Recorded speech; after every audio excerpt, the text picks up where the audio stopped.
गौतम बुद्ध से जुड़े कई किस्से हैं जिनमें जीवन को सुखी और सफल बनाने के सूत्र छिपे हैं। बुद्ध अपने शिष्यों को अलग अलग घटनाओं की मदद से भी उपदेश दिया करते थे।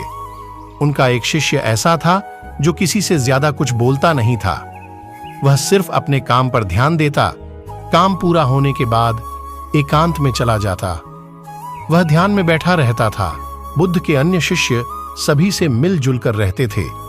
सिर्फ वही एक शिष्य एकांत में रहना ज्यादा पसंद करता था। अन्य शिष्यों को लगने लगा कि ये तो घमंडी है, इस कारण हमसे बात नहीं करता है। कुछ शिष्य बुद्ध से एकांत में रहने वाले शिष्य की शिकायतें करने लगे।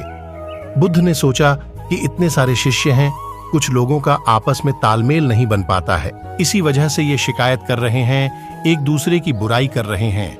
ऐसे ही कुछ शिष्य एकांत में रहने वाले शिष्य की बुराई कर रहे हैं। ऐसा सोचकर बुद्ध शिष्य की बातों पर ज्यादा ध्यान नहीं देते थे। धीरे धीरे उस शिष्य की बुराई ज्यादा होने लगी। बुद्ध के पास उस शिष्य की शिकायतें और ज्यादा पहुंचने लगी तो बुद्ध ने सोचा कि इस शिष्य से बात करनी होगी। उसके लिए इतनी शिकायतें क्यों आ रही हैं? एक दिन बुद्ध ने एकांत में रहने वाले शिष्य से पूछा कि तुम ऐसा क्यों करते हो?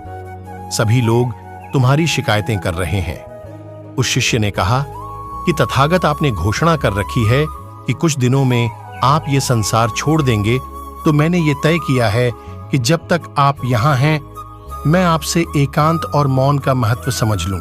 आपके बाद मुझे इन बातों को कोई और कैसे समझाएगा? शिष्य की बातें सुनकर बुद्ध ने अन्य शिष्यों से कहा कि तुम सभी इस शिष्य की गलत शिकायतें कर रहे हो। तुम लोगों ने इसे जाने बिना इसके बारे में अपनी गलत राय बना ली है। तुमने देखा कुछ और, समझा कुछ और। तुम सभी की आदत है दूसरों को गलत तरीके से परखने की। ध्यान रखें, हमें किसी भी व्यक्ति के लिए जल्दबाजी में कोई राय नहीं बनानी चाहिए।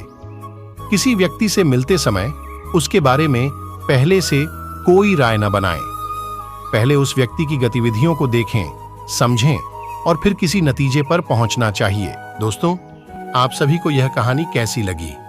और अगर आप सभी ने इस कहानी से कुछ सीखा हो तो मुझे कमेंट करके जरूर बताएं।